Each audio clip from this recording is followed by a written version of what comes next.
NEET தேர்வும் சச்சரவும் பிரிக்க முடியாத வார்த்தைகளாகவே தமிழகத்தில் ஆகிவிட்டன. தொடர்ந்து பல்வேறு சர்ச்சைகள், நீட் தேர்வு வேண்டுமா வேண்டாமா, வரப்போகிறதா இல்லையா என்கிற குழப்பங்கள் தொடங்கி, தமிழக அரசு எடுத்துக்கக்கூடிய அந்த சட்டத்திற்கு ஒப்புதல் கிடைக்குமா இல்லையா என்ற கேள்விகள் தொடங்கி, நீட் தேர்வு நடந்தே விட்டது. மே 7ஆம் தேதி தமிழகத்தில் மட்டுமல்ல, இந்தியா முழுவதும் 11 லட்சம் மாணவர்கள் பங்கேற்ற அந்த நீட் தேர்வு நடந்து முடிந்திருக்கிறது. கிட்டத்தட்ட 1 லட்சம் மாணவர்கள், 96,000 மாணவர்கள் கிட்டத்தட்ட தமிழகத்தில் மட்டுமே இந்த தேர்வை எழுதியிருக்கிறார்கள். இந்த தேர்வு வேண்டுமா வேண்டாமா, இந்த தேர்வு கடினமாக இருந்ததா, இதுல தமிழக மாணவர்கள் பாதிக்கப்பட்டார்களா, இது போன்ற விவாதங்களுக்கு செல்வதற்கு முன்னால் அந்த தேர்வு நடந்த விதமே மிகப்பெரிய சர்ச்சையை ஏற்படுத்தி இருக்கிறது. அந்த தேர்வில் மாணவர்கள் உள்ளே அனுமதிக்கப்பட்ட விதம், அவர்களுக்கு விதிக்கப்பட்ட உடை கட்டுப்பாடுகள், அங்கு கடுமையான சில கட்டுப்பாடுகளும் நெறிமுறைகளும் அங்கு விதிக்கப்பட்ட விதங்கள், அது அங்கேயே நீட் தேர்வு மையத்திலேயே அவர்களுடைய உடைகள், கையில் இருக்கக்கூடிய முழுக்கை சட்டைகள் அறுக்கப்பட்ட இடங்கள், பல மாணவிகளுக்கு ரொம்ப கூச்சமான பல கட்டங்கள் ஏற்பட்டிருக்கின்றன. அவர்களுடைய ஹேர் கிளிப்லேருந்து தோடுலேருந்து பல விஷயங்கள் அங்கே நீக்கப்பட வேண்டும் என்று சொல்லப்பட்டு மிகப்பெரிய ஒரு ஸ்ட்ரெஸ்ஸுக்கு, ஒரு மிகப்பெரிய டென்ஷனுக்கு அந்த எக்ஸாம் ஹாலில் மாணவர்கள் மட்டுமல்ல பெற்றோர்களும் உள்ளாயிருக்கிறார்கள். இதன் மூலம் ஒரு மிகப்பெரிய ஒரு வெறுப்புணர்வோ அல்லது ஒரு இரிட்டேஷனோ இந்த ஒட்டுமொத்த நீட் தேர்வின் மீது மாணவர்களுக்கும் அதே போல பெற்றோர்களுக்கும் உண்டாகி இருக்கிறதா? இந்த விஷயங்கள் எல்லாம் ஒரு பக்கம் ரொம்ப சிரமமான விஷயமாக, கடினமான விஷயங்களாக இருந்தாலும் கூட அந்த தேர்வு முறைகேடுகளை தவிர்ப்பதற்கு அவசியமான சில நெறிமுறைகளாகத்தான், சில கட்டுப்பாடுகளாகத்தான் இருக்கிறதா? அது நடைமுறைப்படுத்தப்பட்ட விதம் மட்டுமே மிகப்பெரிய கடுமையான விஷயமாக பார்க்கப்படுகிறதா? இப்படி பல்வேறு விஷயங்கள் இருக்கின்றன. அதை தாண்டி இந்த ஒட்டுமொத்தமாக நீட் தேர்வில் தமிழக மாணவர்கள் எப்படி அவர்களுடைய பெர்ஃபார்மன்ஸ் இருந்திருக்கிறது, இந்த நீட் தேர்வு என்பது தமிழக மாணவர்களுக்கு பாதிப்பான ஒரு விஷயமாகத்தான் முடிய போகிறதா, அல்லது அவர்களும் அதுல சரியாகவே தேர்வை எழுதி இருக்கிறார்களா என்ற கேள்விகள். அதையும் தாண்டி கல்வியை மீண்டும் மாநில பட்டியலுக்கு கொண்டு வர வேண்டும். இப்ப தற்போது பொதுப்பட்டியலில் இருக்கிறது. மீண்டும் மாநில பட்டியலுக்கு ஒவ்வொரு மாநிலமும் தன்னுடைய கல்வியை தனியாக வகுத்துக் கொள்வதற்கான அதிகாரங்கள் வேண்டும் என்ற குரல்கள் எழும்ப தொடங்கி இருக்கின்றன. திரு வைகோ அவர்களும் கூட தன்னுடைய அறிக்கையில் அதை வலியுறுத்தி இருக்கிறார். இப்படி பல்வேறு கேள்விகள் எழுந்திருக்கின்றன. இந்த நீட் தேர்வும் சர்ச்சைகளும் சச்சரவுகளும் என்ற தலைப்பில் இன்றைய ஆயுதெழுத்து நீட்சி பகுதியில் விவாதிக்கலாம். இந்த விவாதத்தில் நம்முடைய இணையக்கூடிய விருந்தினர்கள் பாரதிய ஜனதா கட்சியின் சார்பாக திரு நாராயணன் அவர்கள் இணைகிறார். அதே போல கல்வியாளரும் முன்னாள் அண்ணா பல்கலைக்கழக துணைவேந்தருமான டாக்டர் கலாநிதி அவர்கள் இணைகிறார். அதே போல சமூக சமத்துவத்திற்கான மருத்துவ சங்கத்தையும் கம்யூனிஸ்ட் கட்சிகளையும் பிரதிபலிக்கக்கூடிய டாக்டர் ரவீந்திரநாத் அவர்கள் நம்மிடையே இணைகிறார்கள். அதே போல நீட் தேர்வை எழுதி தற்போது வந்திருக்கக்கூடிய மாணவி நந்தினி அவர்கள் நம்மிடையே இணைகிறார்கள். நால்வரையும் இந்த நிகழ்ச்சிக்கு அன்போடு வரவேற்கின்றேன். திரு நாராயணன் அவர்கள்ட்ட தொடங்கலாம்னு நினைக்கிறேன். நீட் தேர்வு வேணுமா வேணாமாங்கிற சர்ச்சை போய் நீட் தேர்வு நடந்த விதமே ஒரு மிகப்பெரிய சர்ச்சையா இன்னைக்கு சொல்லப்படுது. மாணவ மாணவிகளோட உடைகள் இருக்கக்கூடிய கட்டுப்பாடுகள், அந்த தேர்வு மையத்திலேயே அந்த கை சட்டையை வெட்டுறது, இல்ல கேரளால ஒரு மாணவியோடைய உள்ளாடை நீக்கப்படணும் அப்படின்னு சொல்லியிருக்கிறது, இதெல்லாம் ரொம்ப எக்ஸ்ட்ரீமான மெஷர்ஸா தெரியலையா? ஒரு என்ட்ரன்ஸ் எக்ஸாம்குள்ள போற மாணவர்களுக்கு இவ்வளவு கட்டுப்பாடு. இது போன்ற சர்ச்சைகளையும் இது போன்ற விவாதங்களையும் நீட்டு தேர்வு முடிந்த பிறகு நாம் எதிர்பார்த்தோம். இப்படித்தான் வரும் என்று நாம் எதிர்பார்த்தோம். ஏனென்றால் கடந்த ஒரு 2-3 மாதங்களாகவே தமிழகத்தில் நீட்டு தேர்வுக்கு எதிராக கச்சை கட்டி கொண்டு பல அமைப்புகளும் பல எதிர்க்கட்சிகளும் தொடர்ந்து போராட்டங்கள் செய்து கொண்டிருந்தன. அதனால் நீட்டு தேர்வு முடிஞ்ச உடனே உறுதியாக இது போன்ற விவாதங்கள் வரும் என்று எதிர்பார்த்தோம். ஆனால் பல விஷயங்களை சொல்லாது அல்லது அதிகமாக சொல்லாது விட்டிருக்கின்றன சில ஊடகங்கள். பிரச்சனை என்னன்னா, இந்த ஒரு விஷயம், இந்த உடை கட்டுப்பாடுகளும் அங்க இருக்கக்கூடிய அவர்களோட உடைய மாற்ற சொல்றதும், வெளியே அனுப்புறதும், தோட கட்ட சொல்றதும் தமிழ்நாட்டுக்கு மட்டும் உரித்தான பிரச்சனை இல்லை. இந்தியா முழுவதும் மாணவர்கள் சந்தித்த சர்ச்சைக்குரிய விஷயம் இது. இந்த ஹால் டிக்கெட் அப்படின்னு சொல்லப்படக்கூடிய இது ஒரு அட்மிட் கார்டு.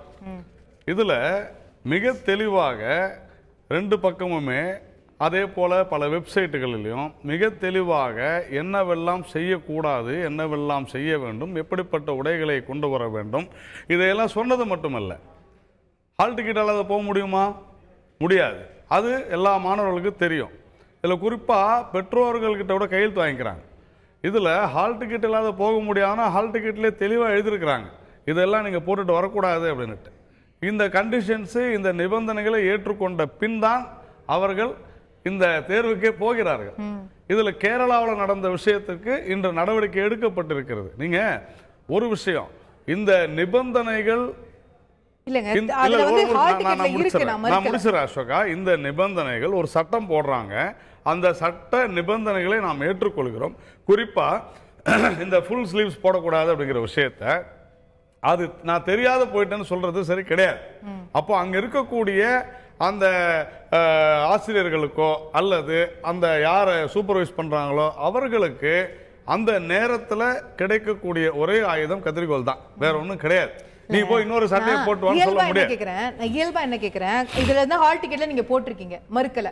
அது தெரியாமலோ படிக்காமலோ அல்லது வந்து அது சரியான புரிதல் சொல்லலாமா? இல்லாமலோ மருத்துவத்துக்கு போகக்கூடிய மாணவர்களை சொல்லலாமா? நான் கேக்குறது அதுதான். கேளுங்க, நீங்க என்னங்க தாராளமா பொறுப்புள்ள- கேளுங்க, உங்களுக்கு கேக்குறதுக்கான உரிமை இருக்கு, கேளுங்க. நான் என்ன கேக்குறேன், நிச்சயமா அவங்க வந்து தெரிஞ்சோது அவங்க தப்பு பண்ணிட்டாங்கன்னே வைப்போம், அதை சரியா படிக்காம அந்த இடத்துக்கு வந்துட்டாங்கன்னே வைப்போம். அந்த ஆடையை வந்து கட் பண்ணி தான் அந்த சரி, இடத்துல வேற வந்து என்ன அவங்களுக்கான வேற ஒரு என்ன stress- செய்யலாம் சொல்லுங்க. ஒண்ணும் இல்ல. நீங்க அந்த உங்களுடைய நேரம் சந்தேகம் இல்லைங்க, என்னன்னா, 9:30 மணிக்கு சந்தேகம் எக்ஸாம். என்னன்னா, அதான் ஒரு இல்லைங்க 9:30 மணிக்கு எக்ஸாம். நீங்களா இருந்தா என்ன செஞ்சிருப்பீங்க சொல்லுங்க. சந்தேகம் என்னன்னா, அந்த முழுக்கை சட்டைக்குள்ள பிட்டு வைக்க முடியுமா அப்படிங்கறதா நாங்க சந்தேகம். இங்க பாருங்க. செக் பண்ணி உள்ள விடுங்க. இல்ல இல்ல அப்படி எல்லாம் Check கிடையாது. பண்ணி உள்ள இல்ல விடுங்க. இல்ல ஒரு ஆடை நீங்க நீங்க தவறா cut பண்றது சொல்றீங்க. மூலமா தவறா சொல்றீங்க. கூடுதலா எவ்வளவு ஸ்ட்ரெஸ் அந்த மாணவருக்கு ஏற்படுத்துறீங்க? ஒரு சட்டத்தை உருவாக்கி நீ அதுவும் 2015 2016ல நீதிமன்றத்தினுடைய கையில ஹேண்ட் மெட்டல் வழிகாட்டுதல் படி டிடெக்டர் வச்சிருக்காங்க. அசோகா, அத வச்சு முழுசா உடம்புல அசோகா, செக் பண்றாங்க. அத தாண்டி அத நீதிமன்றத்தினுடைய கட் பண்ணாதான் உள்ள விடுவேன்னு சொல்றது கேட்டீங்களா? ஒரு எக்ஸசிவ் இம்ப்ளிமெண்டேஷன். முடிச்சிட்டீங்களா? அப்ப ஒவ்வொரு விஷயத்துக்கும் சொல்லலாம். அப்ப நீங்க எதை வேணாலும் கொண்டு வாங்க, நீங்க யூ கெட் சாட்டிஸ்ஃபைட். ஆனா அதுக்குள்ள போய் என்ன பிரச்சனை ஆச்சுன்னா யார் அதுக்கு பதில் சொல்லுவாங்க? இது எக்ஸஸ் இல்ல, இது எக்ஸஸ் கிடையாது. அது கரெக்ட்டா இருக்கணும், அத முழுசா இம்ப்ளிமென்ட் பண்ணனும்னு பாக்க போய்தா இல்ல ஏன் செய்யல? பாக்க போய்தா கேரளால அந்த பொண்ணுக்கு அப்படி இல்ல நடந்துச்சு. இல்ல நான் என்ன சொல்ல வரேன், அது சட்டத்தின் மீது குறையா அல்லது சட்டத்தை அமல்படுத்தி வரும்? அதுதான் நான் கேக்குறேன். அந்த அமல்படுத்தக்கூடிய அதிகாரி நடவடிக்கை எடுத்துருக்காங்க. நடவடிக்கை ஏங்க ரோட்ல ஆக்சிடென்ட் நடக்குதுன்றதுக்காக வண்டிகளே போக கூடாதுன்னு சொல்லிடுவீங்களா? நான் என்ன சொல்ல வரேன், நடவடிக்கை எடுத்திருக்காங்க. நீங்க 4 பேர் சஸ்பெண்ட் பண்ணிருக்காங்க, அது தவறுதான், அதை யாரும் டிஃபெண்ட் பண்ணல. இல்லங்க தவறுதான், அதுதான் நடவடிக்கை. இன்னைக்கு நடவடிக்கை எடுக்கப்பட்டிருக்கிறது. நான் என்ன சொல்ல வரேன், ஜமாலுதீன் அப்படிங்கிற அந்த பிரின்சிபல் முதல்வர் டிஏஎஸ்கே இங்கிலீஷ் மீடியம் ஸ்கூல், அந்த முதல்வர் அந்த 4 ஆசிரியர்களை இடைக்கால நீக்கம் செய்திருக்கிறார். அவங்க மீது துறை ரீதியான நடவடிக்கை எடுக்கப்படும். இது தவறுதான். அதற்காக நீங்க போட்ட சட்டமே தப்புன்னு சொல்லலாமா? இது என்ன அநியாயமா இருக்குது? நான் என்ன கேட்கிறேன், மருத்துவ படிப்புக்கு செல்கிறார்கள், நீங்க இதே ரயில் எங்களை 2 நிமிஷம் லேட்டா போன விட மாட்டேன்றாங்கன்னா, நீங்க 7 மணிக்கு ரயில் பிடிக்க போனோம்னா நான் 7:05 போன ரயில் ஏன் போச்சுன்னு கேட்பீங்களா? இது நியாயமான விஷயம் இல்ல. மருத்துவ படிப்பு படிக்கிறார்கள், பொறுப்போடு அவர்களும் கண்டிப்பாக நடந்து கொண்டிருக்க வேண்டும். இது மாதிரி ஒரு முதல் முறையாக நடக்கிறது, இனி சரியாகிவிடும். நன்றி. நான் நந்தினி அவர்கள்ட்ட அந்த விஷயத்தை கொண்டு போகணும்னு நினைக்கிறேன். திரு நாராயணன் அவர்கள் சொன்னது போல ஹால் டிக்கெட்லயே பல விஷயங்கள் கொடுக்கப்பட்டிருக்கு. Watch, wrist watch, ring, earring, nose pin, chain, necklace, pendant இதெல்லாம் போடக்கூடாது, ஹாஃப் ஸ்லீவ் தான் போடணும், எந்த மெட்டாலிக் ஐட்டமும் எடுத்துட்டு வரக்கூடாது, மொபைல் ஃபோன், கால்குலேட்டர், ப்ளூடூத் எதுவுமே எடுத்துட்டு வரக்கூடாது, பல விஷயங்கள் வந்து தெளிவா அதுல போட்டிருக்கு அப்படின்னு சொல்லும்போது, ஒரு மாணவரா நம்ம வந்து ஒரு தேர்வு எழுத போறோம் இல்ல ஒரு விஷயத்துக்கு போறோம்னா நிச்சயமா அதுல பல ரூல்ஸ் இருக்கும். அதெல்லாம் பார்த்து அதை வந்து சரியா ஃபாலோ பண்ணிட்டு போக வேண்டியது நம்மளுடைய பொறுப்பு தானே. அங்க போயிட்டு எனக்கு தெரியலன்னு சொன்னாலோ இது சொன்னாலோ அது வந்து ஒரு சாக்கு சொல்ற மாதிரி தானே பார்க்கப்படும்.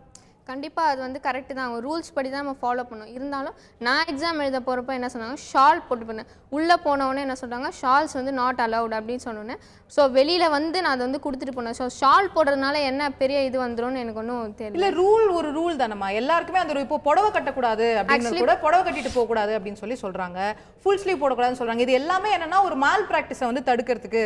இந்தியாவில் வந்து இன்னைக்கு மருத்துவ படிப்பில் வந்து எப்பாடுபட்டாத அந்த சீட்டை வாங்கிடணும்னு எவ்வளவோ பேர் இருக்கிறாங்க. அப்போ அதுக்கு நம்ம ஒத்துழைச்சுதான் ஆகணும், வேற வழி இருக்கா? இது வந்து நமக்கு மட்டுமான ஒரு நந்தினிக்கு மட்டுமான அசோகாக்கு மட்டுமான ரூல் இல்லை, எல்லா மாணவர்களுக்கும் இருக்கக்கூடிய ரூல்னா வேற வழி இருக்கா என்ன? நம்ம அதை ஃபாலோ பண்ணி தானே ஆகணும். இப்போ வந்து பெண்களுக்கு வந்து உடை நாகரிகம்ன்றது ரொம்ப அவசியமானது. அப்படி பார்க்குறப்போ நம்ம வந்து ஒரு ஷால் போடுறதுனால என்ன வந்துட போகுது, எக்ஸாம் டைம்ல அது ஷாலை வந்து எடுத்துட்டு எழுதுறதுன்னு ரொம்ப இன்கன்வீனியன்ஸாக தான் இருக்கு. ஸோ அதான் ட்ரெஸ் கோடை வந்து கொஞ்சம் மாற்றலாம். மற்றபடி பல்வேறு மாணவர்களுக்கு நம்ம பார்க்குறோம், அந்த ஃபுல் ஹேண்ட் ஷர்ட் வந்து அந்த இடத்துல வந்து கட் பண்ணதோ இல்லை பல மாணவர்கள் வந்து லாஸ்ட் மினிட்ல போய் வேற ட்ரெஸ் வாங்கி எடுத்துட்டு வந்து போட்டுட்டு வந்திருக்காங்க. So you have to find a way out அப்படிங்கிறத பார்க்க வேண்டியிருக்குல்ல. ஏன்னா நம்ம வந்து ஒரு மருத்துவ படிப்புக்காக போறோம், ஒரு டாக்டராக போறோம் அப்படிங்கிற கனவுல போகும்போது குறைஞ்சபட்சம் அந்த ரூல்ஸை வந்து முழுமையா படிக்கணும். இப்போ சாரி இல்லை அப்படின்னு சொல்லும்போது இயல்பா ஷாலுக்கும் அது பொருந்தக்கூடிய வாய்ப்பு இருக்குது அப்படிங்கிறது நமக்கு இயல்பா தெரியுது. அப்போ நம்ம வந்து ஒரு டிஷர்ட்ல போயிருக்கலாம், டிஷர்ட் அலோடா இருக்கு, ஹாஃப் ஸ்லீவ் டிஷர்ட் அலோடா இருக்கு, அப்போ நம்ம அதுக்கு தகுந்த மாதிரி நம்ம தானே ட்ரெஸ் பண்ணிருக்கணும். கண்டிப்பாக மாற்றி தான் ஆகணும். இருந்தாலும் நம்ம வந்து ஷால் வந்து அவங்க வேணான்னு சொல்கிறது வந்து அது தப்பு தான். ரைட். நான் அது வந்து நிச்சயமா வந்து ஆஸ் அ உமன் வந்து அது வந்து ஒரு தேவை அப்படிங்கறத நீங்க ஒரு வேற ஒரு இடத்துல இருந்து நீங்க பதிவு ஒரு செய்றீங்க. சின்ன குறிப்பு அசோகா என்ன சொல்றாங்கன்னா candidates must note that no arrangement will be made at the centers for keeping any articles items belonging to the candidates. தெளிவா சொல்றாங்க. see நம்ம தான் ஃபாலோ பண்ணணும். அவங்க கேட்கக்கூடிய கேள்வியில இருக்கிற ஒரு இயல்பான விஷயத்தை இதுல சொல்லப்படாத ஒரு நார்மலான 17-18 வயசு பசங்களுக்கு இருக்கக்கூடிய விஷயங்களை நம்ம புரிஞ்சுக்கணும். இதுல சொல்லப்படாத ஒரு பொண்ண போய் எழுதுன்னு சொன்னா இல்லம்மா இதுல இல்ல ப்ராப்ளம் இதுல சொல்லப்படாத சில விஷயங்களை கட்டாயப்படுத்தி இருந்தால் அவர்கள் கண்டிப்பாக அவர்கள் மீது நடவடிக்கை எடுக்கப்பட வேண்டும். ஆனால் இதுல சொல்லப்பட்டிருக்கிற விஷயத்துல நீங்க ஏன் கட் பண்ணீங்கன்னா அவங்க ஏன் முதல்ல ஏன் நீ ஃபுல் செட் போட்டு வந்தன்னு கேக்குறத விட்டுட்டு தவறு எங்க செய்யறோம் அதே முதல்ல கேட்கணும். இந்த கேள்வியை யாருமே கேட்கல. இது கேட்காது இது கட் பண்ண தப்புன்னு சொல்றது. இந்த விஷயங்கள் எல்லாம் தாண்டி மனிதாபிமானம்ன்ற ஒரு விஷயத்துக்கு மனிதாபிமானம் ஒரு பொண்ணு ஒரு 17-18 வயசு பொண்ணு மாடி மேல ஏறி பீகார்ல மாடி மேல ஏறி கம்பேர் பண்ணாதீங்க ப்ளீஸ். நான் ஒரு ஷால் எக்ஸாம்பிள்ல போனதா கம்ஃபர்ட்டபிளா இருப்பேன் அப்படினு சொல்றாங்க. இல்ல நான் குறைஞ்சபட்சம் அந்த ஷாலை செக் பண்ணிட்டு அவங்க யூஸ் பண்ண விடுங்க. என்ன பிரச்சனை இருக்கு? ஷால் அலௌடா இல்லையா? அலௌடுன்னு சொல்லிருந்தாங்கன்னா தாராளமா அலோவ் பண்ணிருக்கலாம். இல்லன்னு சொல்லிருந்தா அதுக்கு தகுந்த மாற்ற ஏற்பாடு செஞ்சுட்டு தான் போயிருக்கணும். அதுல நான் ஒன்னும் இல்ல அவங்க அத போடாம எனக்கு சரியா இருக்காது நான் கம்ஃபர்ட்டபிளா இருக்க மாட்டேன்னு இந்த விவாதங்கள் எப்போ வந்திருக்கணும்? எப்போ வந்திருக்கும்? கிட்டத்தட்ட 3 மாசம் ஆச்சு. ஜனவரி மாசம் 30ஆம் தேதி இந்த கண்டிஷன்ஸ் எல்லாம் போட்டுருக்காங்க. ஏன் 3 மாசமா சொல்லாது இப்போ வந்து சொல்றாங்க? அப்ப ஜனவரி மாசம் 30ஆம் தேதி அது தவறு. அது தவறு. சொன்னா அப்படியே கேட்டிருப்பாங்களான்னா அது தவறான விஷயம். அது நீங்க மட்டும் சொன்னா கேட்டீங்களா? 5 வருஷமா 6 வருஷமா நீட் வருது சொல்லிட்டு இருக்கோம். கேட்டீங்களா நீங்க? கேட்கலையே. ரைட். நான் வரேன். திரு கலாநிதி அவர்கிட்ட கொண்டு போக விரும்பக்கூடிய விஷயம் இதுல ரூல்ஸ் அப்படின்னு பல விஷயங்கள் இருக்கு. இந்த எக்ஸாம் சென்டர்ல நடந்தக்கூடிய விஷயத்தை பார்த்தோம்னா பல நேரங்கள்ல ஆசிரியர்களும் அங்க இருக்கக்கூடிய அதிகாரிகளும் அந்த பிரின்சிபல்ஸோ மற்றவங்களோ இந்த ரூல்ஸை கொஞ்சம் எக்ஸசிவா எடுத்துட்டு போயிருக்காங்களோ அவங்க வந்து அதை பிராக்டிக்கலா எந்த அப்ரோச்ல எடுத்துட்டு போறதுன்றது இல்லாம அந்த ரூல்ஸை அவ்வளோ ஸ்ட்ரிக்டா ஃபாலோ பண்ணணும் அவ்வளவு இதுவா ஃபாலோ பண்ணணும் போது தானே கூடுதலா மாணவர்களுக்கு அந்த ஸ்ட்ரெஸ் வருது. இப்ப கேரளால நடந்த சம்பவம் அந்த டீச்சர் வந்து ஓவர் எந்தூசியாஸ்டிக்கா பண்ணிருக்கக்கூடிய ஒரு விஷயமா இருக்குமா? அப்போ அங்க இருந்த ஆசிரியர்களுக்கும் உங்களுக்கும் ஒரு பொறுப்பு இருக்கு இல்லையா? அப்படி இல்லை. நீங்க முதல்ல சொன்னீங்கல்ல இது வந்து எல்லா ஸ்டேட்லேயும் ஆல் ஓவர் இந்தியா நடக்கிறது இது. அதனால் இதில் வந்து குவாலிட்டி செக் பண்ணுறதுக்கு தான் இந்த மாதிரி பண்ணுறோம், எக்ஸாம் கண்டக்ட் பண்ணுறோம். அந்த மாதிரி எக்ஸாம் கண்டக்ட் பண்ணுறப்போ வந்து ஏதோ ஒரு ஸ்டேட்டில் ஏதோ ஒரு ஸ்கூலில் அவங்க லிபரலாக விட்டுட்டாங்க எல்லாம் அங்கே காப்பி அடிச்சிட்டாங்க போயிட்டாங்கன்னு ஒரு கம்ப்ளைண்ட் வந்ததுன்னா நாளைக்கு அந்த ஸ்கூலுக்கு கெட்ட பேர். ஒன்று கொஞ்சம் இருங்க நான் சொல்லி முடிச்சிடுறேன். அவங்களுக்கு கெட்ட பேர் ஒன்று. ரெண்டாவது நீங்கள் இந்த மாதிரி அலோவ் பண்ணதுனால என்ன ஆயிடுதுன்னு கேட்டாக்கா நல்லா படித்து மார்க் வாங்கி உள்ள அட்மிட் ஆக வேண்டிய பையன் அட்மிட் ஆகாமல் அவன் போய் நிற்க போகிறான். ஸோ இது எல்லாமே இன்ஜஸ்டிஸ். இது எல்லாம் இன்ஜஸ்டிஸ். அதுதான் ஹியூமனிட்டின்ற ஒரு விஷயம் வரலையா நான் கேக்குறேன். ஒரு ஷால் போட்டு போறேன்னு ஒரு பொண்ணு சொல்றதும் ஒரு பொண்ணு உள்ளாடைய கழட்ட சொல்றமா மாட்டேன்னு சொல்றதும் நீங்க எனக்கு சான்ஸ் கொடுக்குறீங்களா? நீங்க பேச போறீங்களா? பேசுங்க சார். நான் பேசுறேன் கேளுங்க நீங்க. Yes sir. இந்த ஹியூமனிடேரியன் கன்சிடரேஷன்லாம் நீ எங்க வைக்கணும்னு சொன்னாக்கா நான் ஆன்சர் பேப்பர் வேல்யூ பண்ணல நான் ஹியூமனிடேரியன் கன்சிடரேஷன் காமிக்கணுமா? அங்க காமிக்க சொல்லல. இருங்க இதுவும் அதுவும் ஒண்ணுதான். ஏன்னா எக்ஸாம் கண்டக்ட் பண்ண போற இடத்துல அவன் எந்த விதமா காப்பி அடிப்பாங்கன்னு நம்மளால இமேஜின் பண்ண முடியாதுமா. நீங்க அந்த வேலையை பண்ணியிருந்தேன்னு தெரியும். நாங்களும் அந்த வருஷங்களாக அந்த வேலையை நாங்க பண்ணிருக்கிறோம். இல்ல நிச்சயமா அதுல வந்து காப்பி அடிக்கிறத தடுக்கிறதுக்கு ஒரே ஒரு செகண்ட் நீங்க வந்து பரீட்சை எழுதி தான் உங்களுக்கு பழக்கம் மொழிய நாங்க பரீட்சை எழுதுனவங்களை பிடிச்சதான் எங்களுக்கு ரொம்ப பழக்கம். அதனால அவங்க தப்பு பண்ணாங்க எங்களுக்கு தெரியும். உங்களுக்கு நிறைய எக்ஸ்பீரியன்ஸ் இருக்கு இந்த மாதிரி. இல்ல என்னோட கேள்வி என்னன்னா இல்ல ஒரு ஆசிரியருக்கு அந்த மாணவனுடைய மனநிலையை புரிஞ்சுக்க வேண்டியதும் அவசியம் இல்லையா? நான் சொல்றேன் கேளுங்க. மனிதாபிமானங்கிறது பேப்பர்ல இந்த மாதிரி பிரிண்ட் பண்ணி கொடுத்ததுக்கு அப்புறம் மனிதாபிமானத்துக்கு அங்க வேலையே கிடையாது. அது எப்படி சார் சொல்ல முடியும்? நான் என்ன கேக்குறேன், ஒரு மாணவி ஷால் போடாம உள்ள போனதுனால அவங்க ஸ்ட்ரெஸ்னால எக்ஸாம் சரியா எழுதலனாலோ உள்ளாடை சரியா போடாதனால அவங்க எக்ஸாம் சரியா எழுதலனாலோ அந்த எக்ஸாம் சென்டர்ல அந்த ஆசிரியரா சார் மார்க் போடுவார் வந்து அந்த அவங்களா சரி சீட் வாங்கி கொடுப்பாங்க. என் மனநிலை ஒண்ணு இருக்குல்ல அந்த தேர்வை நான் எழுதுறேன் வாழ்க்கையில ஒரு முறை தான் நான் எம்பிபிஎஸ் அட்டெண்ட் பண்ண போறேன். பதில் சொல்லட்டுமா? இது வந்து உங்களுக்கு ரைட்டிங்ல கொடுத்துருக்காங்க, பிரிண்ட் பண்ணியிருக்காங்க, வெப்சைட்டில் போட்டிருக்காங்க, எல்லாம் பண்ணியிருக்கு. இதுக்கு மேலே நான் படிக்க மாட்டேன், இது நான் இப்படி தான் ட்ரெஸ் பண்ணிட்டு வருவேன் அப்படின்னு நீங்கள் சொன்னீங்கன்னாக்கா நீங்கள் பரீட்சை எழுதுறது பரீட்சை எழுதாமல் போகிறதே பெட்டர். Right, நீங்க அதை நீங்க ஒரு ஆசிரியரை குறை கொள்றது எனக்கு சரியா படல. எனக்கு சட்டங்கள் அங்க பின்பற்றப்பட வேண்டிய அவசியம் இருக்கிறது அப்படிங்கிறது உங்களோட பார்வையா இருக்கும். நான் டாக்டர் ரவீந்திரநாத் அவர்கள்ட்ட கேட்க விரும்பக்கூடிய விஷயம், நிச்சயமா இந்த தேர்வு நடத்தப்பட்ட விதம், அதற்கான விதிமுறைகள்லாம் பல்வேறு சர்ச்சைகளை ஏற்படுத்தி இருக்குது, நம்ம மறுக்க முடியாது. ஆனா இந்த மாதிரி விதிமுறைகள் தேவைப்படுது அப்படிங்கறதையும் நம்ம மறுக்க முடியுமா? 2015 நடந்த உதாரணத்துக்கு பிறகுதான் இது மாதிரியான விதிமுறைகளே வருது. அப்போ அந்த தேவையும் இருக்குது இல்லையா? விதிமுறைகள் தேவையில்லைன்னு யாரும் சொல்லலாங்க. இதுல திட்டமிட்ட சதி இருக்குங்க. அந்த பெண்ணுக்கு இழைக்கப்பட்ட கொடுமை இருக்கு பாத்தீங்களா, இது அநாகரிகமானதுங்க. உள்ளாடை நீக்க சொன்னது. அதுக்கடுத்து என்னக்கா இதுல பாரபட்ச போக்கு இருக்கு. குஜராத்தில் முழுக்கை சட்டை போட்டு தேர்தல் போட்டோஸ் வாட்ஸ்அப்லயும் செய்தித்தாளையும் வந்திருக்கு. குஜராத்துக்கு ஒரு நீதி, தமிழ்நாட்டுக்கு ஒரு நீதியா, கேரளாவுக்கு ஒரு நீதியா? இல்ல என்னன்னாக்க வட மாநிலங்களை சேர்ந்தவர்கள் எந்த விதமான டென்ஷன்ல போய் எக்ஸாம் எழுதுறாங்க. அதே சேர்ந்த கேரளா தமிழ்நாட்டு மாணவர்கள் ஒரு டெரரைஸ் அவங்கள பண்ணி உளவியல் ரீதியாக பாதிக்க வச்சு அவங்கள தேர்வு எழுத வைக்கிறாங்க. அந்த போனது எல்லாருமே அந்த மாதிரி போயிடல, ஒரு சிலர் தான் போயிருக்காங்க. அப்படின்னாக்க அது எப்படி அணுகணும்னு சொல்லி இருக்கு. அதுக்கடுத்து பாத்தீங்கன்னாக்க இதுல என்ன பாரபட்சம் சொல்றாங்க. ஒரு நிமிஷம் பேச சின்ன கிளாரிபிகேஷன் தான். அந்த இங்க குறிப்பிட்ட அந்த வாட்ஸ்அப் புகைப்படம் இந்த ஆண்டு நீட் தேர்வில் எடுக்கப்பட்ட புகைப்படம் அல்ல, அது முன்னாடி இருக்கக்கூடியது வாட்ஸ்அப்ல சுத்திட்டு இருக்கு. நம்ம அதை பதிவு வைக்க வேணாம். இல்ல இருக்கலாம், முன்னால இருந்தா கூட அந்த விதி முன்னாலே இருக்கு. இப்ப 2015ல இந்த தேர்வு ரத்து செய்யப்படுது, அதற்கு பிறகுதான் இந்த விதிமுறை எல்லாம் வருது. அது 2 வருஷத்துக்கு முன்னாடி எடுக்கப்பட்ட புகைப்படம் சொல்லப்படுது. அந்த புகைப்படம் ஆத்தென்டிக் இல்ல. உண்மையான உங்களுக்கு தெரியாது, எனக்கு தெரியாது. அடுத்த உதாரணத்துக்கு வரேன். இப்ப எய்ம்ஸ் தேர்வு தமிழ்நாட்டில் நடந்துச்சு, பிஜி என்ட்ரன்ஸ் எக்ஸாம் எய்ம்ஸ் நடந்துச்சு. அதுல தமிழ்நாட்டுல திருமணமான பெண்களை தாலியை கூட வைக்க வச்சாங்க. எந்த மாநிலத்தை தாலியை வைக்க வச்சிருக்காங்க? கரெக்ட்டா சொன்னாங்களா? கரெக்ட்டா சொன்னாங்க. ஆமா, தாலியை கரெக்ட்டா சொல்லிருக்காங்க. இது எப்படிப்பட்ட இந்த விதிமுறையில மங்கள் சூத்ரா அலௌட்னு தான் இருக்கு. ஆமா இருக்குல்ல, எதுக்கு கரெக்ட்டா வச்சாங்க அத? அதனால என்ன தமிழ்நாட்டுல முழுமையா பேசணும், எல்லாத்தையும் அடிக்க டைம் கேக்குறேன். ஆமா, தமிழ்நாட்டுல நடந்திருக்கு. வருத்தப்பட்ட பெண் மருத்துவர் சொல்லியிருக்காங்க. அதே போல அடுத்த விஷயம் பாத்தீங்கன்னாக்க இன்னைக்கு குஜராத்தில எழுதப்பட்ட மாணவர்களுக்கு, நீட் எழுதினவர்களுக்கு கொஸ்டின் பேப்பர் எளிமையா இருந்திருக்கு. அங்க விடையே வேற. அதே பெங்காலில் எழுதினவங்களுக்கு டஃபா இருந்திருக்கு. தமிழ்நாட்டிலே தமிழ் எழுதுறவங்களுக்கு ஈஸியா இருந்திருக்கு, இங்கிலீஷ் டஃபா இருந்திருக்கு. ஒரு ஆல் இந்தியா லெவல்ல ஒரு தேர்வு வச்சு அதுதான் merit, all India level merit கொண்டு வரப்ப எப்படி கேள்விகள் மாற்றப்படலாம்? கேள்வியில எப்படி மாறும்? நான் கேட்கிறேன். பெங்காலில ஒரு கேள்வி, பெங்காலில எல்லாமே வேற, குஜராத்தில வேற அப்படின்னு சொன்னா இது என்ன அர்த்தம்? அது அப்ப 180 கேள்வி இருக்குன்னா 180 கேள்வி ஒன்னாதான் இருக்கணும், டிரான்ஸ்லேஷன் தான் இருக்கணும். வெளியே கேள்விகள் மாறக்கூடாது. கேள்விகள் மாறி கேட்கப்பட்டு இன்றைக்கு மிகப்பெரிய பிரச்சனை மாறி இருக்கு. தமிழ்நாட்டிலே மாறி இருக்கு. ஆங்கிலத்தில் ஒரு சில கேள்வி, தமிழ்ல ஒரு கேள்வி. அதே போல தமிழ்ல உள்ள ஸ்டேட் போர்ட் சிலபஸ்ல அதிகமாக கேட்கப்பட்டிருக்கு. இது ஏற்றுக்கொள்ள முடியாது, பாரபட்சம். அப்ப என்னன்னாக்க பல்வேறு மாநில மக்களிடையே முரண்பாட்டை வளர்க்கிறது, மோதலை உருவாக்குறது, அது வருத்தங்களை உருவாக்குறது, பின்னால பெரிய பிரச்சனை உருவாக்கும். மேற்கு வங்கத்துல அந்த மாநிலத்துடைய கல்வி அமைச்சர் சட்டர்ஜி அவர்கள் உடனடியாக நீட் தேர்வை ரத்து செய்யணும், மீண்டும் தேர்வு வைக்கணும் சொல்றாரு. மீண்டும் பெங்காலி தேர்வு வச்சு எனக்கு தேர்வு வைக்கலனாக்க அந்த தேர்வு எழுதாருந்தாக்க என்ன மாணவர் பாதிக்கப்பட மாட்டாங்களா? அப்ப ஆல் இந்தியா கோட்டாவுக்கும் பல்வேறு கல்வி நிறுவனங்களுக்கும் அந்த ஆல் இந்தியா மெரிட் லிஸ்ட் தான் போட போறீங்க. அப்ப ஆல் இந்தியா மெரிட் லிஸ்ட் போடுறப்ப எல்லாருக்கும் எப்படி சமமாக எழுதுறாங்கனாக்க 180 கொஸ்டின் ஒன்னாதானே இருக்கணும். நீ எப்படி மாத்த முடியும்? 2013ல அப்படிதான் தேர்வு நடத்தப்பட்டது. இப்ப ஏன் நீங்க மாத்துறீங்க? அப்ப என்னன்னாக்க ஒரு சில மாநில மாணவர்கள் டெரரைஸ் பண்றது, தேவையில்லாம கூடுதல் பரிசோதனை செஞ்சு டெரரைஸ் பண்றது, கேள்வித்தாளே மாத்துறது, அப்ப இதுல பாரபட்ச போக்கு இருக்கிறது.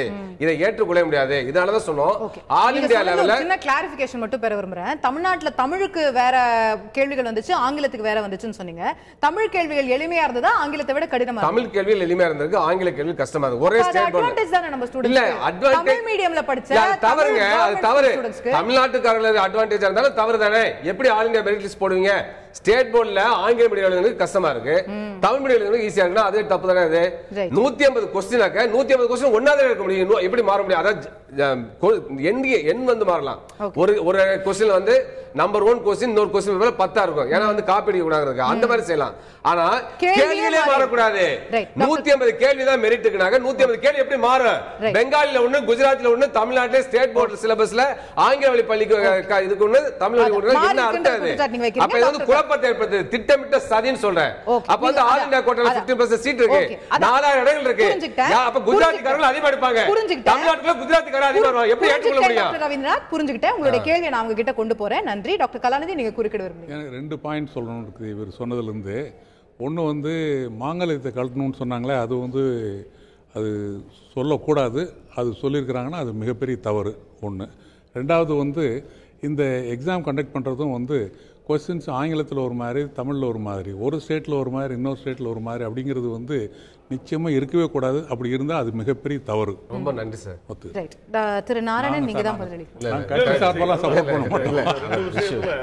நான் முதல்லயே சொன்னது போல இந்த தாலியை கழட்டினாங்கன்னு சொன்னா தெளிவா இதுல வந்து கழட்டக்கூடாதுன்னு சொல்றது. அந்த மாதிரி கழட்டு இருந்தா அவங்க மேல் நடவடிக்கை எடுக்கணும், இவ்வளவுதான்.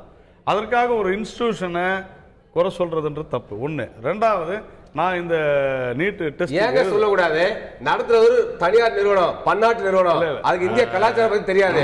இது நான் கேக்குறேன் திரு நாராயணன். இது அரசாங்கம், தமிழக இந்திய அரசாங்கம் நடத்துது இல்ல, இந்திய அரசாங்கம் கிடையாதுங்க.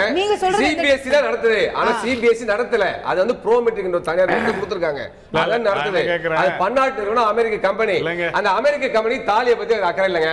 நான் வந்து பெரியார் தெருல திரு வீரமணி அவர்கள் தாலி அவிழ்ப்பு போராட்டம் நடத்துறப்ப இதே நாராயணன் எப்படி குதிச்சாரு? ஒரு தனியார் தொலைக்காட்சி தாக்கினாங்க இல்லையா தாலியை பத்தி விவாதம் வைக்கிறப்ப?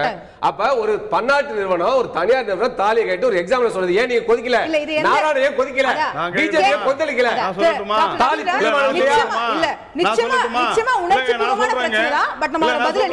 நான் சொல்றேன். மூணாறுல MM மணி, கேரளா கம்யூனிஸ்ட் தலைவர், தமிழ் பெண்கள், தலித் பெண்கள் வேசிகள் போன வாரம் சொன்னாரு.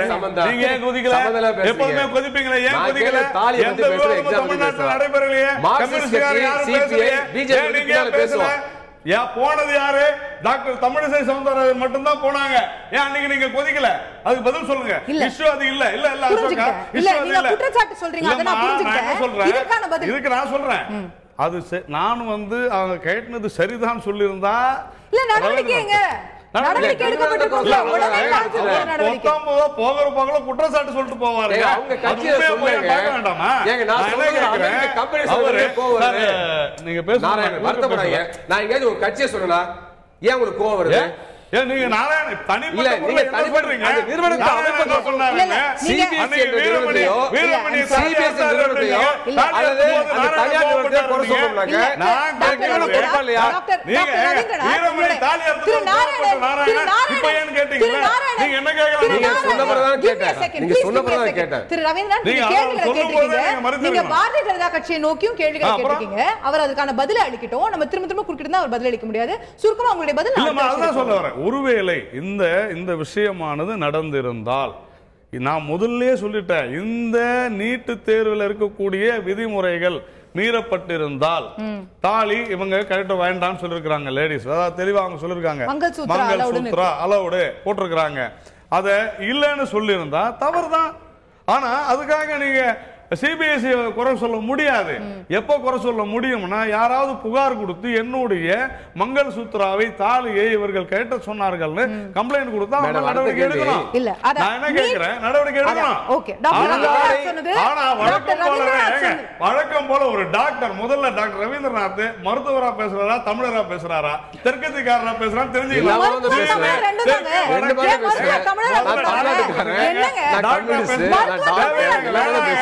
உலகம் முழுக்க மருத்துவம் என்பது பொதுதான்.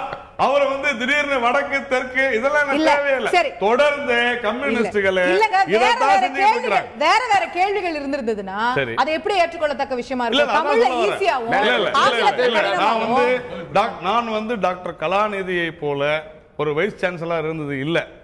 அவர் என்ன சொன்னாரு, ஒருவேளை அப்படி இருந்திருந்தால் தவறுன்னு அவருடைய பார்வையை சொன்னார். ஆனால் நீட்டு தேர்வு இப்படிதான் கொஸ்டின் இருக்கும், வேறு வேறு இடத்துல இருக்கலாம்னு சொல்லி இருந்தால் தாராளமா இருக்கலாம். இல்ல பொதுவாதான் இருக்கணும்னு சொல்லிருந்தா அவங்க தான் பதில் சொல்லணும். இல்ல இல்ல இல்ல நல்லா புரிஞ்சுங்க. மத்திய நான் எப்படி பதில் சொல்ல முடியும்? இல்ல நான் என்ன கேக்குறேன், இல்ல நீட் தேர்வுடைய அடிப்படை என்ன? நம்ம ரொம்ப பேசிக்கான கேள்வி தான் கேக்குறேன். அனைவருக்கும் பொதுவான ஒரே தேர்வு, ஒரே விஷயம், ஒரே கேள்வி கேட்டு நான் ஒரு rank list, all India rank list, பொதுவான ஒரே தேர்வு. ஆனா எனக்கு மட்டும் விளக்க கூடாது தமிழ்நாடு கேக்கும். அது நீங்க ஏத்துக்கல, அது நீங்க ஏத்துக்கல. அப்ப நீங்க ஒரே क्वेश्चन பேப்பர் தான சார் கொடுக்கணும். அது அதோட ரூல்ஸ் என்னன்றதை பார்க்கணும். எனக்கு தெரியாது, நான் பார்க்காத எப்படி சொல்ல முடியும்? அதுதான் விஷயம். நாம கண்டிப்பா டிஸ்கஸ் பண்ணுவோம் நாளைக்கு ஆதாரபூர்வமா. நீங்க நீட்ல அவங்களுடைய சட்டப்படி ஒரே கேள்விதான் இருக்கணும் அப்படின்னு சொல்லி விதவிதமான கேள்விகள் ஒரு ஒரு மொழியிலையும் ஒரு ஒரு மாநிலத்திலே கேட்டிருந்தாங்கன்றது தவறுன்னு நீதிமன்றத்தில் ப்ரூவ் ஆச்சுன்னா நீட்டு தேர்வு வாபஸ் வாங்கிக்கங்க. அதே சமயத்துல அதே நீட்டு இந்த மாதிரி கேள்வி கேட்கலாம், கேள்வித்தாள்கள் அமைக்கலாம்னு சொல்லியிருந்தா ரவீந்திரநாத் மன்னிப்பு கேட்கணும்.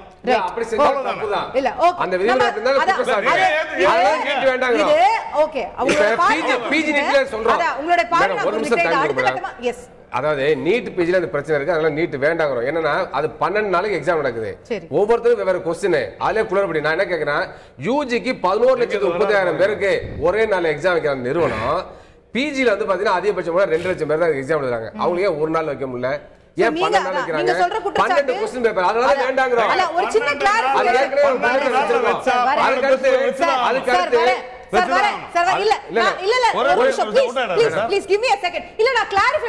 முக்கியமான கிளாரிஃபிகேஷன். நீங்க சொன்ன குற்றச்சாட்டு இப்ப நடந்த நீட் எக்ஸாமா பிஜி எக்ஸாமா? இப்ப நடந்த நீட் எக்ஸாம்ல இந்த வேற क्वेश्चन பேப்பர் வேற क्वेश्चन நீட் யூஜில பிஜில ரொட்டீனா அப்படி தான் நடக்குது 2 வருஷமா. அதுவே தப்பு நம்ம சொல்றோம். அதுவே ஒரு நாள்ல சொல்றோம். அதுக்கு அடுத்து வந்து என்னோட கிளாரிஃபிகேஷன்னாக்க நீங்க வந்து உள்ளாடைகளுக்கு பின் மூலமா காப்பி அடிச்சலாம் சொன்னாங்க. மங்கள் நாட் மூலமா அடிக்க முடியாதா? அது மெட்டல் தானே.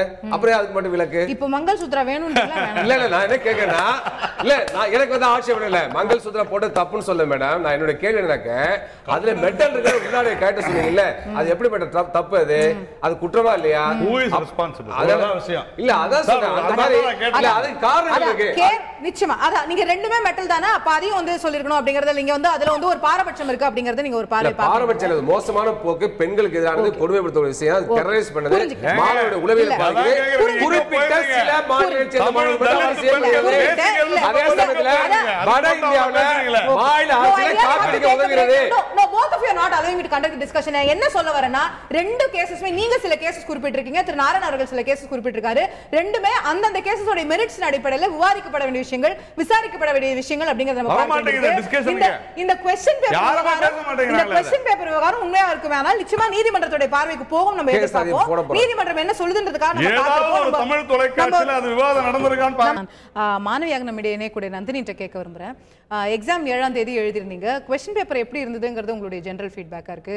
ரொம்ப எதிர்பார்த்த அளவுக்கு ஒரு கடினமான क्वेश्चन பேப்பரா இருந்ததா இல்ல வந்து ஒரு அட்டெம்ப்ட் பண்ணக்கூடிய அளவுக்கான இருந்ததா? எப்படி அட்டெம்ப்ட் பண்ற மாதிரி தான் இருந்தது. நான் வந்து ஸ்டேட் போர்ட்ல இருந்து படிச்சு வந்தனால எனக்கு கொஞ்சம் டிஃபிகல்ட்டா இருந்தது. நான் சிபிஎஸ்சில இருந்து மேபி படிச்சு வந்தா இன்னும் நல்லா எழுதிருப்பேனோ நான் ஃபீல் பண்றேன். சோ சிபிஎஸ்சில இருந்ததுனா இந்த தேர்வு வந்து பெட்டரா எதிர்கொண்டிருக்கலாம் அப்படி நினைக்கிறேன். ஆமா, ஸ்டேட் போர்ட் மாணவர்களுக்கு கஷ்டமா இருந்திருக்கும். கண்டிப்பா கஷ்டமா தான் இருந்திருக்கும். அதுல இன்னுமே கூட கவர்மெண்ட் ஸ்கூல்ல இருந்து வரக்கூடியவங்க இல்ல வந்து தமிழ் மீடியம்ல இருந்து வரக்கூடியவங்க அவங்களுக்கு வந்து தமிழ்லயும் கூட எக்ஸாம் எழுத விடுறாங்க. அது ஒரு பக்கம் இருக்கு. பட் அவங்க வந்து கடினமா எதிர்கொண்டிருப்பாங்க அந்த எக்ஸாம். இதுல குறிப்பா எந்த பேப்பர்ஸ் கஷ்டமா இருந்தது அந்த மாதிரி ஏதாவது உங்களுக்கு what did you find difficult? எதுமா? பிசிக்ஸ் கஷ்டமா. மத்த ரெண்டு பேப்பரும் பெட்டரா இருந்தது. மாடரேட்டா இருந்தது. கெமிஸ்ட்ரி பயாலஜி பெட்டரா இருந்ததுன்னு நினைக்கிறீங்க? கோச்சிங் இதுக்காக நீங்க ஏதாவது எடுத்துக்கீங்க? பெட்டர்னு சொல்ல மாடரேட்டா தான் இருந்துன்றாங்க. அதான் பிசிக்ஸை விட பெட்டர்னு சொன்னேன். வேற ஒண்ணு. இது கோச்சிங் இதுக்கு ஏதாவது எடுத்துக்கிட்டீங்களா? 1 month கோச்சிங் போனேன். கிராஷ் கோர்ஸ் 1 month வந்து இதுக்கான கோச்சிங் வந்து அதுக்கான செலவு எவ்வளவு ஆச்சுன்னு பகிர்ந்துக்க முடியுமா? செலவு நான் வந்து போன அகாடமி வந்து 5000 சார்ஜ் பண்ணாங்க. 1 monthக்கு 5000. 1 month கிராஷ். அது வந்து உங்களுக்கு ஹெல்ப்ஃபுல்லா இருந்துச்சுன்னு கருதுறீங்களா? கொஞ்சம் ஹெல்ப்ஃபுல்லா. பிகாஸ் நான் ஸ்டேட் போர்ட்ல இருந்து வந்தனால எனக்கு இன்னும் நிறைய வந்து நாலேஜ் வந்து நான் அந்த கோச்சிங் போனனால கிடைச்சது. ஸோ அதனால இப்போ நீங்க எவ்வளவு கான்ஃபிடண்டா இருக்கீங்க இந்த தேர்வுல? நீங்க எப்படி பெர்ஃபார்ம் பண்ணிருக்கீங்க நீங்க நினைக்கிறீங்க? நான் மாடரேட்டா பண்ணிருக்கேன். என்ன எதிர்பார்க்குறீங்க? என்ன மாதிரியான ஒரு ஸ்கோரோ ரேங்கோ எதிர்பார்க்குறீங்க? உங்களுக்கு ஒரு எக்ஸ்பெக்டேஷன் கலக்கெல்லாம் போட்டிருப்பீங்களா வீட்டில் வந்து? இதில் +4 -1லாம் போட்டிருப்பீங்கல்ல, அப்படி ஏதாவது இருக்கா? சரி, நீங்கள் பகிர்ந்துக்க விடுமலன்னா ஓகே. என்னுடைய இந்த கோச்சிங் அப்படிங்கிற விஷயம் நீங்கள் வந்து போனீங்க, ஹெல்ப் பண்ணுச்சு அப்படின்னு சொன்னீங்க இல்லையா? இது போன்ற கோச்சிங் அரசாங்கத்தின் மூலமாவோ இல்லை வந்து கவர்மெண்ட்டேவோ ஒரு ஸ்டேட் கவர்மெண்ட்டோ சென்ட்ரல் கவர்மெண்ட்டோ யாரோ ஒருத்தர் அந்த மாதிரியான விஷயங்களை ஏற்பாடு பண்ணியிருந்தா உங்களுக்கு பெனிஃபிஷியலாக இருந்திருக்கும்னு நினைக்கிறேன். கண்டிப்பாக அவங்க ஏற்பாடு பண்ணியிருந்தாங்கன்னா இப்போ வந்து அறிவு இருந்தும் படிக்க முடியாத இப்போ குழந்தைங்கள் எத்தனையோ பேர் இருக்காங்க வந்து பைசா கட்ட முடியாமல் அப்படி. ஸோ கவர்மெண்ட்டாக கொஞ்சம் செய்யும் போது அவங்களுக்கு இன்னும் யூஸ்ஃபுல்லாக இருக்கும். இப்போ இந்த தேர்வு எழுதணும் அப்படிங்கிற முடிவை நீங்க எப்போ எடுத்தீங்க? ஏன்னா தொடர்ந்து நம்ம ஜனவரி மாசத்துல இருந்து பாக்குறோம் இந்த தேர்வு இருக்குமா இல்லையா அப்படின்ற கன்ஃபியூஷன் தொடர்ந்து போயிட்டே இருந்துச்சு. இது எழுதிடலாம் இல்ல இது வேண்டாம் அப்படின்ற முடிவை வந்து நீங்க எப்போ எடுத்தீங்க? எந்த அடிப்படையில் அதை எடுத்தீங்க? நான் நீட் அப்ளை பண்ணது எப்படின்னா last day of end date அப்போ தான் நான் அப்ளையே பண்ணது. 31st அன்னைக்கு தான். ஓஹோ. ஸோ அதனால சரி எழுதலாம் அப்படின்ற ஒரு ஐடியாவில் தான் பண்ணது. அது வரைக்கும் எதுக்காக வெயிட் பண்ணிட்டு இருந்தீங்க? பர்சனலாக இன்ட்ரெஸ்ட் இல்லை, அதனால தான். உங்களுக்கு இன்ட்ரெஸ்ட் இல்லாதனால? மற்றபடி வந்து இது இருக்கா தேர்வு இருக்கா இல்லையான்ற குழப்பம்லாம் உங்களுக்கு இருந்துச்சா? ஏன்னா ஸ்டேட் கவர்மெண்ட்ல வந்து அதை மாற்ற போறோம் அப்படின்னு தொடர்ந்து சொல்லிட்டு இருந்தாங்க, சென்ட்ரல் கவர்மெண்ட்ல வேற மாதிரி சொல்லி கன்ஃபியூஷன் கண்டிப்பா இருந்துச்சு. இருக்குமா இருக்காதான்னு கண்டிப்பா இருந்தது. இப்போ அது மாதிரி கன்ஃபியூஷன்ல அப்ளை பண்ணாம போனவங்க இல்ல கன்ஃபியூஷன் இருந்து எழுதினவங்க அந்த மாதிரி இருக்கிறவங்க உங்களுக்கு தெரியுமா? எனக்கு அப்படி யாரும் தெரியல. ஸோ உங்களுக்கு தெரிஞ்சவங்க எல்லாருமே தெளிவா இந்த எக்ஸாம் அட்டெண்ட் பண்ணணும்னு நினைச்சு தேர்வு எழுதிட்டாங்க. அந்த மாதிரி உள்ள மாணவர்கள் தான் இருக்கிறாங்க. ரைட், நான் திரு ரவீந்திரநாத் அவர்கள்ட்ட விஷயத்தை கொண்டு போக நினைக்கிறேன். இந்த தேர்வு வந்து வேண்டாம் அப்படிங்கிற ஒரு நிலைப்பாட்டை வந்து மாநில அரசாங்கம் தொடர்ந்து எடுத்திருந்தாலுமே கூட இன்னெவிட்டபிளி அந்த தேர்வு வந்து நடந்துருச்சு. இப்போ அதற்கான ஒரு கோச்சிங்கோ இல்ல வந்து அதற்கான ஒரு நடக்க போதா இல்லையாங்கிற தெளிவையோ மாநில அரசாங்கம் இன்னும் ஏற்படுத்தியிருந்தா அது பெட்டரா இருக்கும். தொடர்ந்து நம்ம நீட் தேவையில்லை, நீட்டை ரத்து செய்ய போறோங்கிற மாதிரியான ஒரு விஷயத்தையே தொடர்ந்து ப்ரொஜெக்ட் பண்ணிட்டு அந்த ஒரு கோச்சிங்கோ இல்ல மற்ற விஷயங்களோ அந்த மாணவர்களுக்கு தற்போதைய தேர்வு எழுதுறதுக்கான தேவைகளையாவது ஃபுல்ஃபில் பண்ணிருக்காங்க. ஏற்கனவே மாநில அரசு வந்து 385 வட்டாரங்களையும் இதுக்கான பயிற்சி மாணவர்கள் பயிற்சி கொடுக்கணும்னு அறிவிச்சிருந்தாங்க. பள்ளியிலையும் பயிற்சி கொடுக்க அது போதாது, நம்ம வந்து மேம்படுத்தணும். சென்னை அறிவிக்கப்பட்டிருந்து எங்கேயாவது முழுமையா நடைமுறைப்படுத்த தெரியாது. ஆனா செய்ய வேண்டும், அந்த அதுக்கான தொடக்கம் இருக்குது. ஆனா வந்து முன்னாலே செஞ்சிருக்கணும். இன்னும் மாணவர்களுக்கு அதிகமான பயிற்சி கொடுக்கணும், வட்டாரந்தோறும் பயிற்சி மையங்களை உருவாக்கணும், ஸ்டடி மெட்டீரியல் கொடுக்கணும், இலவசமாக பயிற்சி கொடுக்கணும் என்னுடைய வாதம். ஏன்னு சொன்னால் தமிழ்நாட்டில் +2 அடிப்படையில் மாணவர் சேர்க்கை இருந்தாலும் கூட சப்போஸ் நீட் சட்டத்துக்கு குடியரசுத் தலைவர் ஒப்புதல் வழங்குவதற்கு இன்னும் கூட காலவாசம் இருக்கு. மத்திய அரசாங்கம் தமிழகத்தின் உரிமையை மதித்து தமிழக மக்களை மதித்து அவர் வந்து ஒருவேளை குடியரசுத் தலைவர் ஒப்புதலை பெற்றுக் கொடுத்தால் +2 அடிப்படையில் நம்முடைய இடங்களில் மாணவர் சேர்க்கை வந்து அமைக்க முடியும். ஆனால் நீட்ல நம்ம மாணவர் நல்லா பண்ணாங்கன்னா இந்தியா முழுவதும் 28,000 MBBS இடத்தை எடுத்து போக முடியும். அதே போல பார்த்தீங்கன்னா மத்திய அரசுடைய கல்வி நிறுவனங்களில் 2 லட்சம் இடங்களை நம்ம கணிசமான இடத்தை பெற முடியும். IIT IIM போன்ற பல்வேறு இடங்களை பெற முடியும். இப்போ 1% குறைவாக தான் இருக்கு. அதனால நீட்டை ஒட்டுமொத்தமாக நாங்கள் எதிர்க்கவில்லை. தமிழக அரசுடைய கட்டுப்பாடு ஊடகங்களுக்கு UG PG சூப்பர் ஸ்பெஷலிஸ்ட் வேண்டான்னு சொல்றோம். இப்போ ஏன்னா காரணம் சரிதான். அதாவது 8/10/2015 தமிழக முதல்வர் வெளியிட்ட அறிக்கையில் இது முதல்வர் அன்னைக்கு பிரதமர் கடிதம் அதில் தெளிவாக சொல்றாங்க, நீட் வந்தா தமிழ்நாட்டில் உள்ள அரசு மருத்துவர்கள் பாதிப்பாங்க, கிராமப்புற மருத்துவ பாதிக்கப்படும் சொல்லியிருக்காங்க. அது இன்னைக்கு உண்மையில தெரிஞ்சிருச்சு. அதே போலவே நீட் ப்ராஸ்பெக்டஸ் PGல வந்து என்ன சொல்லியிருக்காங்க, அந்தந்த மாநிலத்தில் இருக்கக்கூடிய நடைமுறைகள் பாதிக்கப்படாது, கிராமப்புற மருத்துவர்கள் பாதிக்கப்படாது சொல்லி உத்தரவாதம் கொடுக்கப்பட்டிருக்கு நீட் ப்ராஸ்பெக்டஸ்ல. அது வந்து நேஷனல் போர்ட் ஆஃப் எக்ஸாமினேஷன் நடத்துது. அதே போல நட்டா அவர்களும் தமிழக முதல்வர் முன்னாள் முதல்வர் ஜெயலலிதா PG ப்ராஸ்பெக்டஸ் முன்னாள் முதல்வர் ஜெயலலிதாவுக்கு நட்டா அவர்கள் எழுதின கடிதத்தில் எந்த விதமான பாதிப்பு சொன்னார். சென்னைக்கு வந்து பேட்டி கொடுத்தார் மீனம்பாக்கம் ஏர்போர்ட்ல, அப்பவே அவர் சொன்னார். ஆனால் அதை எல்லாம் வந்து இன்னைக்கு வந்து நீட் கட்டாயம் உண்டுன்னு சொல்லி தான் சொன்னாங்க. நீட் உண்டு, ஆனால் நீட்டால பாதிப்பு வரான்னு சொன்னாங்கல்ல, அது பாதிப்பு வந்துச்சுல, சரி செய்ய வேண்டிய பொறுப்பு மத்திய அரசுக்கு இருக்கு இல்லையா, அதை செய்யலையே. அதனால வந்து இப்பயும் அது நியாயம் நாங்க சொல்றோம். நாங்கள் வைத்த வாதம் இன்றைக்கும் நியாயம் என்பது நிரூபணமாகி உள்ளது. இன்றைக்கு அரசு மருத்துவர் பாதிக்கப்பட்டிருக்காங்க. அதே மாதிரி வந்து ஒரு நிமிஷம், சூப்பர் ஸ்பெஷாலிட்டி சீட் தமிழ்நாட்டில் 192 இருக்கு. இப்போ ஆல் இந்தியா லெவலில் ஓப்பனா மாறிடுச்சு. அதுக்கு நீட் வருது. அந்த நீட் எக்ஸாம்ல குஜராத்தி மாணவர்களுக்கும் பீகார் மாநிலத்தவர்களுக்கும் அதே போல அவங்க பிஜேபி ஆகின்ற மாநிலத்தவருக்கு எளிதான கொஸ்டின் பேப்பர் வச்சுட்டு தமிழ்நாட்டு மருத்துவர்கள் வந்து கஷ்டமான கொஸ்டின் பேப்பர் வச்சாங்கன்னு வச்சுங்களேன், என்ன ஆகும், 192 சீட்டு வேற ஸ்டேட்டுக்கு போயிடும், குஜராத்திக்கு போயிடும். அப்ப நம்ம தமிழ்நாடு பாதிக்குமா இல்லையா? இப்பவே வந்து திரு மோடி அவர்களும் அமித்ஷா அவர்களும் சதி செஞ்சிருப்பாங்களும் சந்தேகம் கூட இருக்கிறது. ஏன் இதை சொல்றேன்னாக்க குஜராத்தி தேர்வு ரொம்ப எளிமையா இருந்து செய்து வருது, பெங்காலில எழுதின லாங்குவேஜ்ல இருந்து டஃபா இருந்து வருது. அந்த விஷயம் அப்ப இது பாரபட்சம் இல்லையா? அப்ப சதி நடக்குது சொல்றேங்க. தமிழ்நாட்டில் உள்ள மருத்துவர்களை பிறர் அபகரிப்பதற்காக பிஜேபி சதி செய்கிறது, மத்திய அரசு சதி செய்கிறது. அதற்கு national board of examination CBSE கைப்பாக பயன்படுத்துகிறது. தொடர்ந்து கம்யூனிஸ்ட் இயக்கங்கள் மருத்துவர்கள் என்ற போர்வையில இந்த நீட் என்ன போர் வச்சிருக்கோம், நான் கம்யூனிஸ்ட் இருக்கேன்னு அவங்களே சொல்லிட்டாங்க. என்ன போர் வச்சிருக்கேன், நான் டாக்டர், MBBS டாக்டர். இன்னும் சொல்ல போனா உங்களுடைய மாநிலத்தில் மரியாதைக்குரிய டாக்டர் தமிழிசை சவுந்தரராஜன் என்னுடைய கிளாஸ்மேட். இதை விட என்ன வேணும் பேசி முடிச்சு சொல்லுங்க. பாவம் தமிழிசை சவுந்தரராஜன் அவர்கள் உங்களை கிளாஸ்மேட்டா வச்சிருந்தாரு. நான் இப்ப உண்மையிலேயே நான் அதற்காக அவங்களுக்காக நான் இல்லைங்க, அப்படி இல்ல, அது இங்க அவசியம் இல்ல. அது அவரும் அதை இங்க சொல்ல இல்லைங்க, அப்படி இல்ல. நான் சொல்ல வர்றது அமித்ஷாவினுடைய மோடியினுடைய சதி என்று பர்சனலா பேசலாம், தவறு இல்லையா? நான் அவரை தனியா பேசலாம், தவறு என்ன இருக்குது?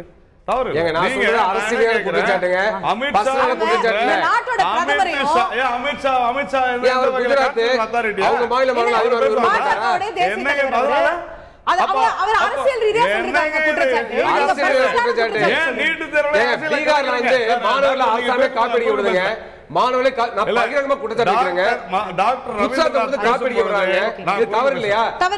பீகார்ல அதிகமான மெடிக்கல் காலேஜ் இல்ல, அந்த மாநிலத்தில் அதிகமாக நினைக்கிறாங்க. மத்திய பிரதேசல மெடிக்கல் காலேஜ் போதுமான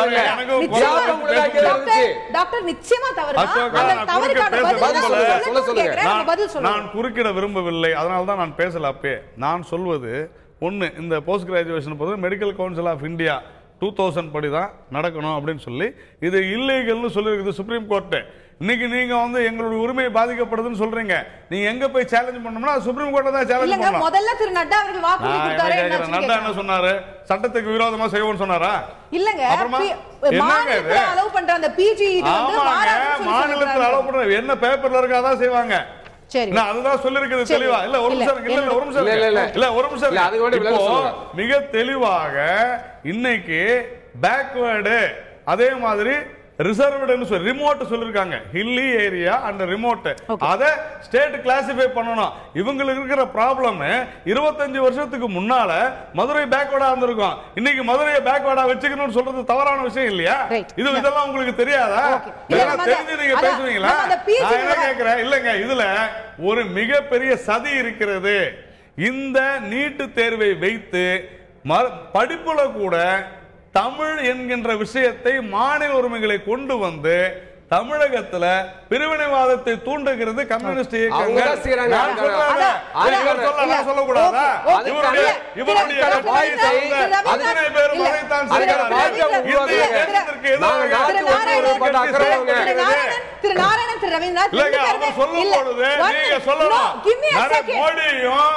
அமித்ஷாவுடைய சதினு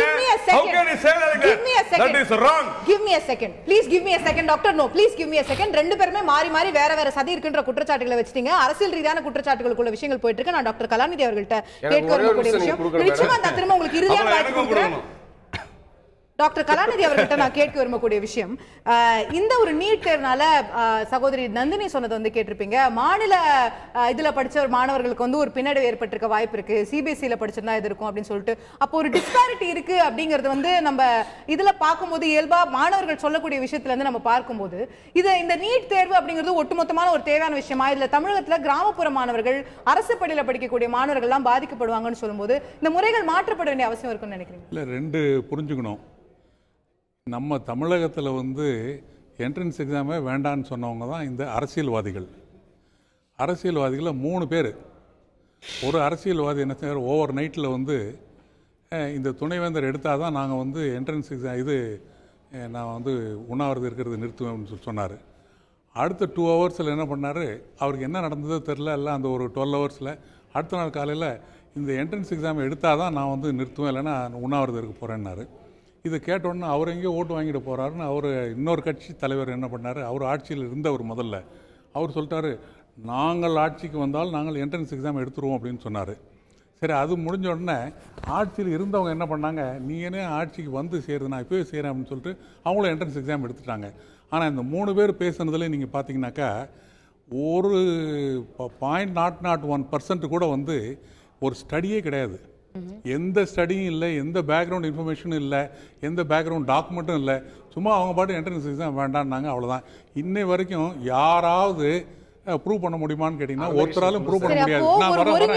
நான் வரேன் தேசிய நுழைவுத் தேர்வு மாதிரி இல்லாம மாநிலத்துல மட்டும் வச்சிட்டா நம்ம மாணவர்களுக்கு பயனுள்ளதா இருக்கும். கொஞ்சம் நான் இது சொல்ற காரணம் இருக்கு, அதனால தான் நான் சொல்றேன். நான் அதே என்ன பண்ணாங்க, திரும்ப வந்து அந்த 2வது அரசியல்வாதி ஆட்சிக்கு வந்த உடனே கோர்ட்டில் கேஸ் வருது.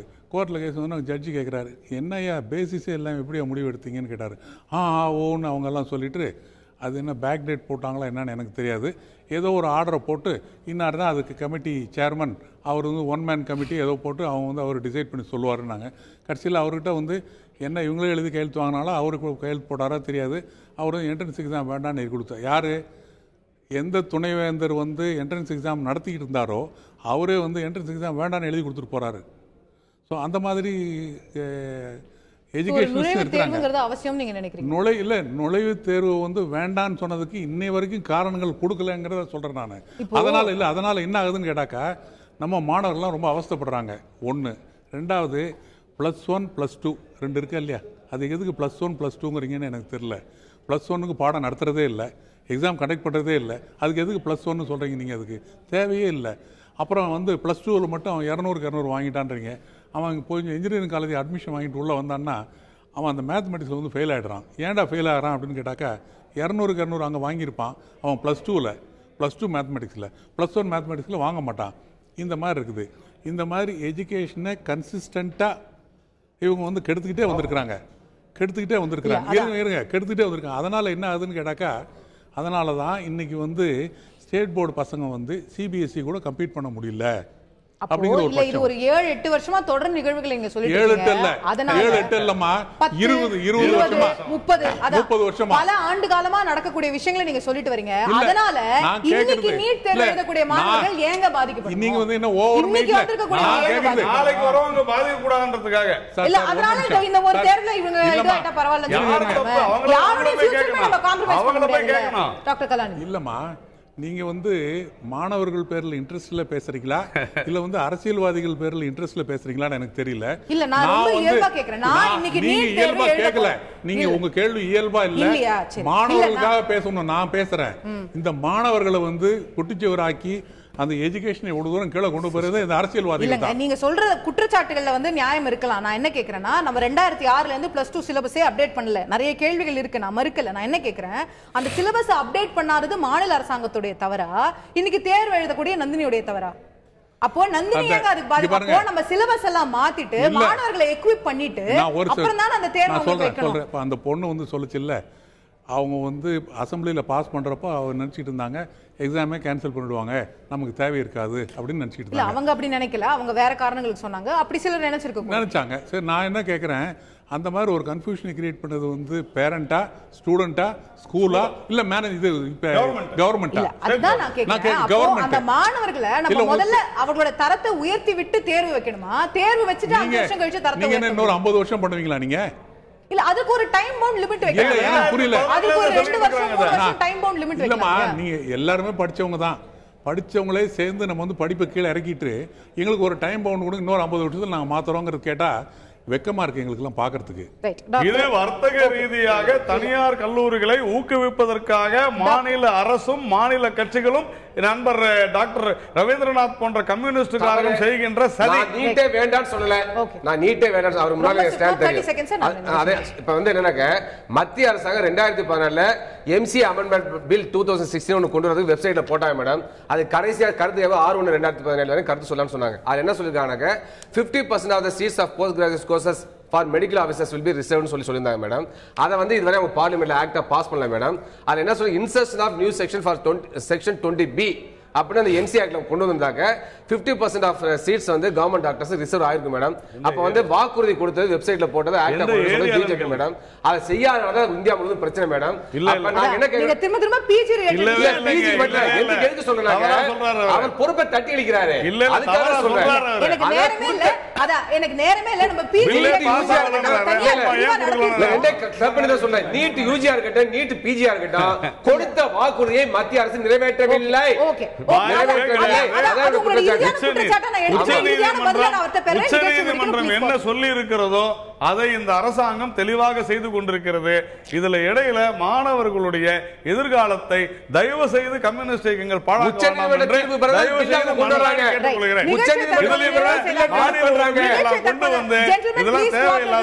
நிகழ்ச்சியை தற்போது நிறைவு செய்தாக வேண்டும். நீட் தேர்வும் சர்ச்சைகளும் பிரிக்க முடியாத வார்த்தைகளாக இருக்கிறது என்று நான் சொல்வது போல பிரிக்க முடியாத சர்ச்சைகளாகவே தொடர்ந்து கொண்டிருக்கிறது.